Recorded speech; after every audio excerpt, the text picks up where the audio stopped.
Hello, welcome to the fourth lecture of unit 2। तो ये आपका लास्ट लेक्चर रहेगा जो कि है मैट्रिक्स ऑफ लीनियर ट्रांसफॉर्मेशन। ठीक है, यहाँ पे आप मैट्रिक्स के बारे में पढ़ने वाले हो। इसके पहले लेक्चर में मैंने आपको बताया था कि अगर कोई भी वेक्टर आपके पास v होता है और जिसका डायमेंशन अगर n है तो इस वेक्टर का जो बेसिस रहेगा वो हम कैसे लिखेंगे, इन terms of e1, e2, e3, en में लिखेंगे। ठीक है, क्योंकि इसका डायमेंशन n है तो उसके जो बेसिस है वो e1 to en में रहेंगे। ठीक है, is an ordered basis of v, ये v के बेसिस रहेंगे। तो अगर कोई भी वेक्टर जो है इसमें अगर कोई वेक्टर स्पेस में बिलोंग करता है तो उसे अगर हमको एक्सप्रेस करना हो तो हम कैसे एक्सप्रेस करेंगे, हम इस वेक्टर को एक्सप्रेस करने के लिए with the help of scalars and bases vectors, इनका लीनियर कॉम्बिनेशन हम लेंगे। Scalars and standard basis vectors, इनका लीनियर कॉम्बिनेशन हम लेंगे और उस वेक्टर को जो कि आर्बिट्री वेक्टर है किसमें, हमारे वेक्टर स्पेस V में, इस तरीके से हम उस वेक्टर को एक्सप्रेस करेंगे जिसमें a1 to an जो है वो क्या है, स्केलर्स है। ठीक है, और अगर हमको इसके कोऑर्डिनेट्स लिखने हैं, इस वेक्टर के coordinate with respect to basis b जो है उसके कोऑर्डिनेट्स अगर हमको लिखने हैं तो हम कैसे लिखेंगे, a1 to an, इस तरीके से इस वेक्टर के कोऑर्डिनेट्स लिखेंगे। पर अगर हमको ट्रांसवर्स में लिखना है तो हम जस्ट जो वैल्यू है वो कॉलम वाइज लिख लेंगे और ऊपर में t जो है ट्रांसवर्स के लिए यूज कर लेंगे। ठीक है, तो अगर हमारे पास कोई आर्बिट्री फील्ड है तो रेक्टेंगुलर एरे में, अगर इस तरीके से रेक्टेंगुलर एरे में हम लोग को एक मैट्रिक्स को एक्सप्रेस करते हैं तो इस मैट्रिक्स को हम क्या कहेंगे, ये जो मैट्रिक्स रहेगा वो क्या रहेगा, हमारा matrix over the field F रहेगा जिसमें हर एक एलिमेंट जो है वो क्या रहेंगे, स्केलर्स रहेंगे। ठीक है, दिस मैट्रिक्स, इसमें m रोज रहेंगे और n कॉलम्स रहेंगे और इसे हम क्या कहेंगे, m क्रॉस n मैट्रिक्स कहेंगे। और इसको हम कैसे डिनोट करेंगे, aij m क्रॉस n, यानी टोटल मैट्रिक्स को आप कैसे डिनोट कर सकते हो, aij m क्रॉस n से डिनोट कर सकते हो। ठीक है, तो अगर हमको कोई भी सपोज लीनियर ट्रांसफॉर्मेशन दिया हुआ रहा, उस लीनियर ट्रांसफॉर्मेशन को अगर हमें with respect to basis express करना है, ये हमको लीनियर ट्रांसफॉर्मेशन दिया हुआ है और with respect to these basis हमको इसको मैट्रिक्स के फॉर्म में एक्सप्रेस करना है, तो हम कैसे करेंगे। ठीक है, तो ये करने के लिए हम लोग सबसे पहले with the help of basis इसके एलिमेंट्स निकालने की कोशिश करेंगे, यानी ये बेसिस के एलिमेंट जो हम यहाँ पे पुट करेंगे और करस्पॉन्डिंग वैल्यूज क्या आती है वो हम देखेंगे। जैसे यहाँ पे हमने b1, b2, b3, ये b1 दिया हुआ है, ये b2 दिया हुआ है और ये इसके बेसिस दिए हुए, तो इसे हम u1, u2, u3 नाम देंगे, इसे v1, v2, v3 नाम देंगे और फिर t ऑफ u1 निकालेंगे। t ऑफ u1 अगर हम निकालेंगे तो जहाँ पे भी हमारी वैल्यूज है वो हम वैल्यूज से फाइंड आउट करेंगे उनका वैल्यू। देखिए जैसे हमारे पास दिया हुआ linear map t is given by, ये t हमने लिख लिया। अब ये जो वैल्यू है इसे u1 दे दो नाम, इसे u1, u2, u3 नाम दे दो, इसे v1, v2, v3 नाम दे दो। फिर अब हम क्या करेंगे, ये u1, u2, u3, v1, v2, v3 को अब हम t of u1 find out करेंगे। t ऑफ u1 के लिए u1 का वैल्यू क्या है, हमने यहाँ से लिखा -1 10। तो अभी यहाँ पे देखिए जहाँ पे हमारा x का वैल्यू है वो बराबर x के वैल्यू में आप पुट करोगे, y का वैल्यू y के वैल्यू में पुट करोगे, z का वैल्यू z की वैल्यू में पुट करोगे और करस्पॉन्डिंग t ऑफ u1 का वैल्यू जो आता है वो आप लिखोगे। ठीक है, तो जैसे यहाँ पे -1 10 दिया हुआ है तो आप -1, x का वैल्यू -1 है तो -1 माइनस ऑफ 1 प्लस ऑफ 0 लिखा आपने, है ना, x y z का वैल्यू बराबर पुट किया। 2 इंटू -1 प्लस 3 इंटू 1 -0। ठीक है, -1 प्लस 1 -2 इंटू 0, यानी इस तरीके से आपको t ऑफ u1 का कोऑर्डिनेट मिला। अब ये जो t ऑफ u1 का कोऑर्डिनेट आपको मिला है उसे आप कैसे एक्सप्रेस करोगे, t ऑफ u1 जो है वो क्या रहेगा, a v1 plus b v2 plus c v3 इस फॉर्म में रहेगा जिसमें a b c जो है वो क्या है, स्केलर्स है। तो हम क्या करेंगे, ये t ऑफ u1 जो है वो एज इट इज लिख लेंगे, ये t ऑफ u1 का वैल्यू लिखोगे, फिर a लिखोगे, b लिखोगे, c लिखोगे। अब ये जो a b c जो है वो स्केलर्स है जो आपको ढूंढना है और ये जो v1, v2, v3 है ना वो यहाँ पे इसके करस्पॉन्डिंग बेसिस है। v1 का बेसिस ये है, v2 का बेसिस ये है, v3 का बेसिस ये है, ये हमने लिखा और इसे लिखने के बाद हम लोग क्या करें, स्केलर्स लिखा। अब ये जो स्केलर्स हमने लिखे हैं ये आपको पता है कैसे लिखते हैं, a प्लस 0b प्लस सी, यानी ये जो हमने वैल्यूज लिखी है इसमें आपको क्या करना है, एबीसी का वैल्यू कैलकुलेट करना है। ये साइमल्टेनियस इक्वेशन हो गया, इस साइमल्टेनियस इक्वेशन को आप सॉल्व करोगे, एबीसी का वैल्यू निकालोगे। अब ये जो एबीसी का वैल्यू आपने निकाला है वो आप कहाँ पुट करोगे, यहाँ पे पुट करोगे, है ना। यानी टी ऑफ u1 जो है वो आपने निकाला है A B C, A times v1 B times v2 plus C times v3, यानी इस तरीके से आप जो है वो वैल्यूज निकालने वाले हो किसके, स्केलर्स के, करस्पॉन्डिंग स्केलर्स के, जो कि ए बी और सी है, ठीक है। सिमिलरली जैसे आपने टी ऑफ u1 निकाला, आप टी ऑफ u2 भी निकालोगे और टी ऑफ u3 भी निकालोगे।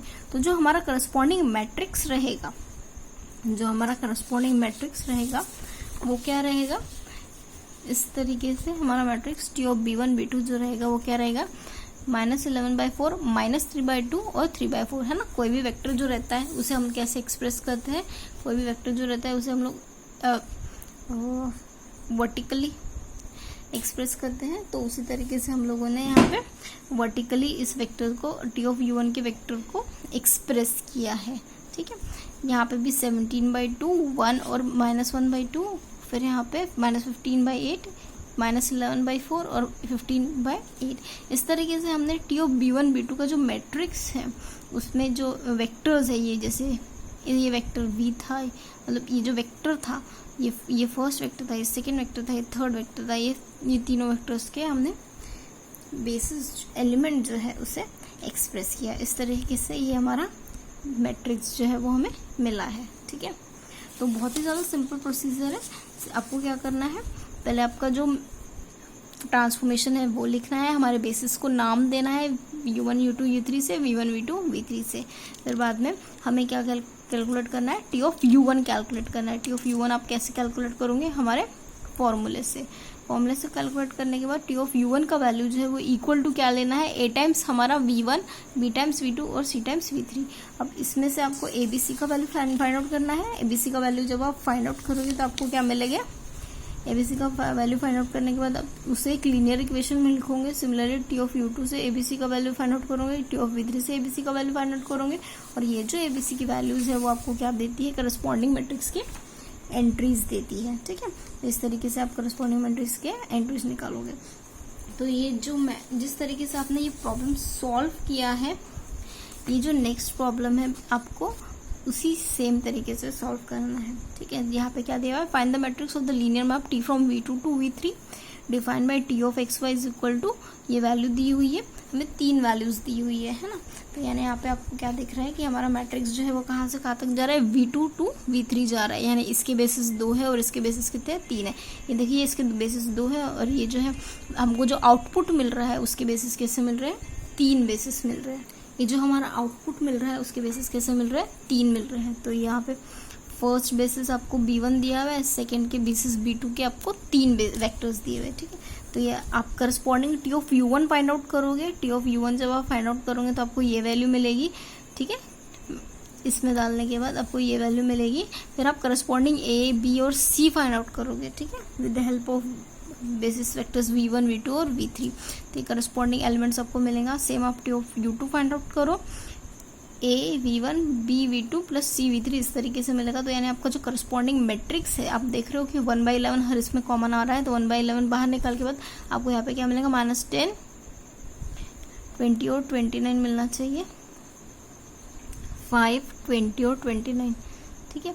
तो एक मिनट, तो जो वैल्यूज हैं यहाँ पे कैसे मिलेंगी, -10 मिलेगी, 15 मिलेगा और 8 मिलेगा, ठीक। फिर यहाँ पे 5 20 और 29 इस तरीके से आपको करस्पॉन्डिंग मैट्रिक्स मिल जाएगा। तो आप सेम इसी तरीके से जैसे पहला प्रॉब्लम सॉल्व किया था, आप सेकंड प्रॉब्लम भी सेम ट्राई करके देखिएगा, ठीक है। नेक्स्ट है linear map associated with the matrix. यहाँ पे आपको क्या करना है कि आपको मैट्रिक्स दिया हुआ है।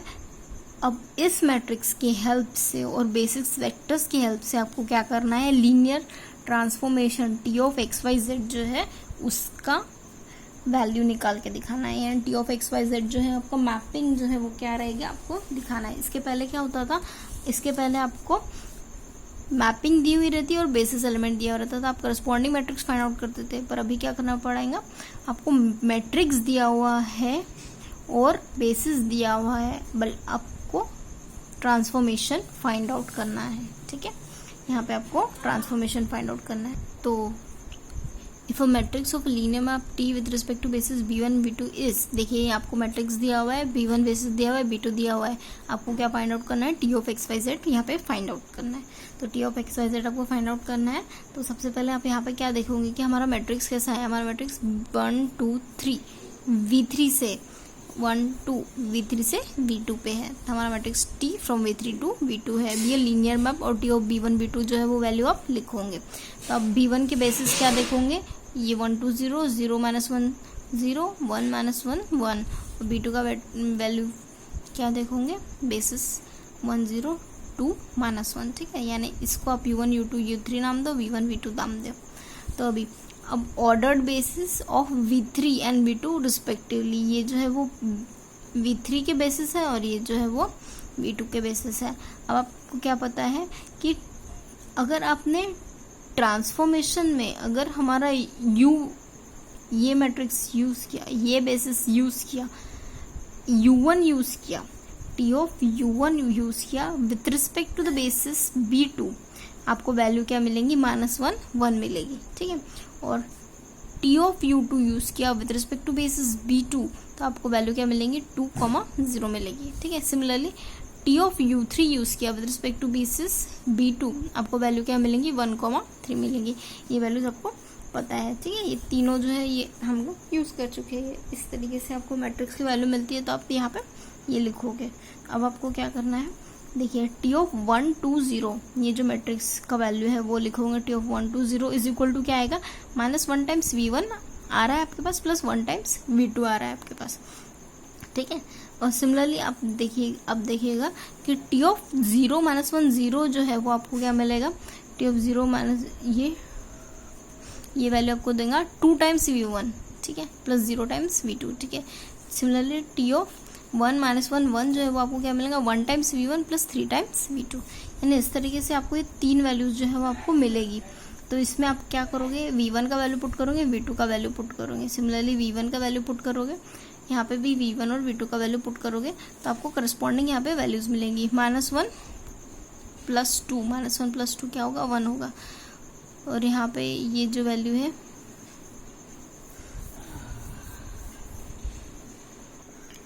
तो आप यहाँ पे -1 + 2 जो है,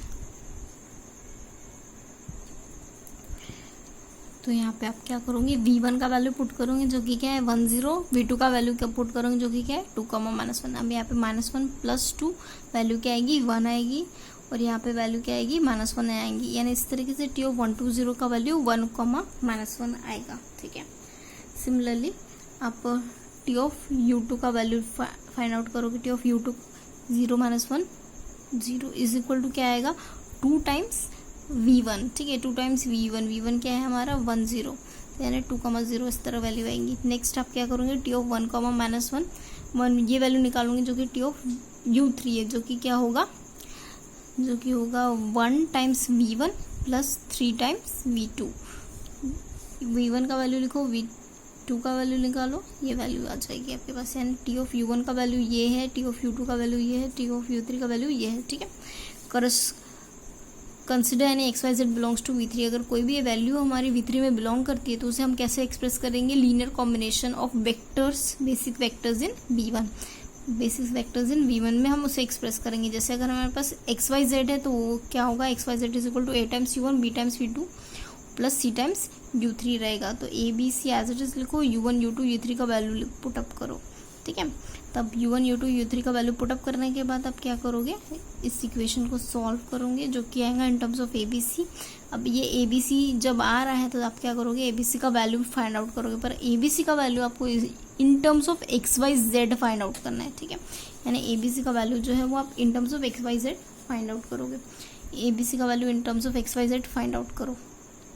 उसके बाद क्या करो, यहाँ पे xyz का वैल्यू, abc का वैल्यू जो है वो पुट करो इन टर्म्स ऑफ xyz। इसे याद रखिए आप इक्वेशन 1। तो यानी आपने क्या किया, xyz को A times 1 2 0, B times 0 minus 1 0, C times 1 minus 1 1 put किया। अब ये वैल्यू पुट करने के बाद आप क्या लोगे, ट्रांसफॉर्मेशन T अप्लाई कर दोगे। तो हमारा T जो है वो लीनियर है, यानी T of X Y Z as it is रहेगा। यहाँ पे ये वैल्यू जो है कांस्टेंट है, तो एज इट इज रहेंगे। हमारा ट्रांसफॉर्मेशन सिर्फ इस कोऑर्डिनेट पे अप्लाई होगा, इस कोऑर्डिनेट पे अप्लाई होगा, इस कोऑर्डिनेट पे अप्लाई होगा, ठीक है। अब ये T ऑफ 1 2 0 आपने स्टार्टिंग में फाइंड आउट किया था, T ऑफ 1 2 0 जो है वो आपने फाइंड आउट किया था। T of 1 2 0 is equal to 1 minus 1। Same आप यहाँ पे वैल्यू लिखोगे, यहाँ पे भी ये वैल्यू पुट करोगे, यहाँ पे भी ये वैल्यू पुट करोगे, और अब इस इक्वेशन को सिंप्लीफाई करोगे। एक्स वाई जेड इसके साथ मल्टीप्लाई होगा, प्लस ये वैल्यू इसके साथ मल्टीप्लाई होगा, प्लस जेड इसके साथ मल्टीप्लाई करोगे होगा, तो ये आपको फर्स्ट वैल्यू मिलेगी। इसके साथ मल्टीप्लाई होगा, फिर ये जीरो के साथ, फिर ये इसके साथ, तो आपको ये सेकेंड, ये जो सिंप्लीफाई करोगे तो आपको 2 वैल्यू मिलेगी। ये जो ट्रांसफॉर्मेशन आपको मिल रहा है, ये क्या मिल रहा है आपको in terms of X Y Z, T of X Y Z. ये जो इक्वेशन आपको मिला है, ये क्या मिला है आपको, आपका करस्पॉन्डिंग रिस्पेक्टिव ट्रांसफॉर्मेशन है, जो आपको यहाँ पे ढूंढने बोला गया था, ठीक है। करस्पॉन्डिंग ढूंढने बोला गया था, ठीक है। तो इस तरीके से आप ट्रांसफॉर्मेशन ढूंढोगे। अब एक और प्रॉब्लम दिया हुआ है, जो कि यहाँ पे भी आपको ट्रांसफॉर्मेशन T ढूंढने बोला हुआ है, ठीक है। आपको ये मैट्रिक्स A दिया हुआ है, B1 बेसिस दिया हुआ है, B2 बेसिस दिया हुआ है। यहाँ पे कैसा V3 से V3, यानी हमारा मैट्रिक्स जो है वो कैसा बना है 3 1 2 3 3 2 3, यानी 3 क्रॉस 3 का मैट्रिक्स बना हुआ है, ठीक है। तो अब हमें क्या करना है, बेसिस B1 B2 कंसिडर करना है। B1 को यहाँ पे U1 U2 U3 मिल गया, ये U1 U2 U3, और ये V1 V2 V3, यानी इस तरीके से पहले आप शॉर्टकट नाम दे दो और इनका वैल्यूज पुटअप कर दो। वैल्यू पुटअप करने के बाद आप क्या करोगे, T ऑफ U1, अब पहला वेक्टर लोगे, T of U1 at B2 is equal to 1 2 0 1 0 0 मिल रहा है। T of U2 at B2 is equal to क्या मिल रहा है 0 1 0। T of U3 at B2 is equal to आपको क्या मिल रहा है 0 0 1। इस तरीके से वैल्यू मिल रही है। तो आप क्या करोगे, T ऑफ, सबसे पहले आपको T of U1 find out करना पड़ता है ना। T of U1 find out करना पड़ेगा। T ऑफ U1 जो है वो, इसको आप कैसे लिखोगे, 1 times V1 plus 0 times V2 plus 0 times V3, 1 times V1 0 times U2 0 times U3। इस तरीके से आपको T ऑफ U1 मिल जाएगा। सेम T ऑफ U2 मिल जाएगा, सेम T ऑफ U3 मिल जाएगा। अब आपको क्या करना है, अब आपको करस्पॉन्डिंग एक values T of U1 U2 U3 find out करने के बाद एक एक्स वाई जेड लेना है। उस एक्स वाई जेड को आप कैसे लिखोगे, A times U1 B times U2 plus C times U3 लिखना है। इसमें A B की C जो है वो स्केलर्स है, ये U1 U2 U3 है, ठीक है। इसे आप लिख लोगे इस तरीके से। अब आप क्या करोगे, ट्रांसफॉर्मेशन T फाइंड आउट करोगे, ठीक है। वैसे तो आपको ABC का वैल्यू जो है वो in terms of X Y Z find out कर लेना चाहिए। ABC का value in terms of X Y Z find out करने के बाद आप क्या करोगे, ABC का वैल्यू पुट करोगे, ठीक है। ये A का वैल्यू पुट किया, B का वैल्यू पुट किया, C का वैल्यू पुट किया। ABC का वैल्यू पुट करने के बाद आप क्या करोगे, करस्पॉन्डिंग ट्रांसफॉर्मेशन T लोगे। T लेने के बाद हम क्या कहेंगे कि हमारा लीनियर वैल्यू है, T जो है लीनियर है, इसलिए स्केलर जो है वो बाहर जाएगी, और हमारा ट्रांसफॉर्मेशन किस पे अप्लाई होगा, कोऑर्डिनेट्स पे, जो कि बेसिस फैक्टर्स है। T ऑफ U1 का वैल्यू पुट करो, T ऑफ U2 का वैल्यू पुट करो, T ऑफ U3 का वैल्यू पुट करो। अब ये जो वैल्यूज है करस्पॉन्डिंग सिंप्लीफाई करो, ठीक है। ये प्लस ये आपको फर्स्ट वैल्यू मिलेगी। अब Z सेकंड से मल्टीप्लाई कर, ये वैल्यू सेकंड कोऑर्डिनेट से मल्टीप्लाई करेंगे, सेकंड कोऑर्डिनेट से मल्टीप्लाई करेंगे तो आपको सेकंड वैल्यू मिलेगी थर्ड, ठीक। यानी इस तरीके से इसको सिंप्लीफाई करो, ये जो वैल्यू मिलेंगी आपको आपका ट्रांसफॉर्मेशन है, ठीक है। तो ये प्रॉब्लम सिंप्लीफाई करना सबसे ज़्यादा इजी था, क्योंकि यहाँ पे स्टैंडर्ड बेसिस ही दिए हुए थे। ये मैट्रिक्स जो है वो आइडेंटिटी मैट्रिक्स था, इसलिए, ठीक है। फिर से एक बात बता देती हूँ, आप जो क्या करोगे, बेसिस को B1 को U1 U2 U3 में लिखोगे, B2 को B1 V2 V3 में लिखोगे, और ये लिखने के बाद आप क्या करोगे, T of U1 at B2 value जो है वो क्या मिल रहा है, 1 0 0 मिल रहा है, ठीक है। ये वाला मिल रही है 1 0 0। तो आप क्या करोगे, T ऑफ U1 का वैल्यू पुट करके ये जो कोऑर्डिनेट्स वेक्टर है उसको V1 में एक्सप्रेस करोगे। 1 V1 0 U2 और 0 V3, इस तरीके से एक्सप्रेस करके वैल्यूज पुटअप करोगे, ठीक। और फिर XYZ is equal to AU1 BU2 CU3 में लिखोगे। ABC का value in terms of XYZ लिखने के बाद पुट करो और ट्रांसफॉर्मेशन निकालो इस तरीके से, ठीक है। तो यहाँ पे आपका ये यूनिट खत्म होता है। मिलते हैं नेक्स्ट लेक्चर में, ठीक है। थोड़ा पढ़िए, जो नोट्स दिए हैं उसे कॉपी डाउन कीजिए और समझने की कोशिश कीजिए। मिलते हैं नेक्स्ट लेक्चर में, बाय।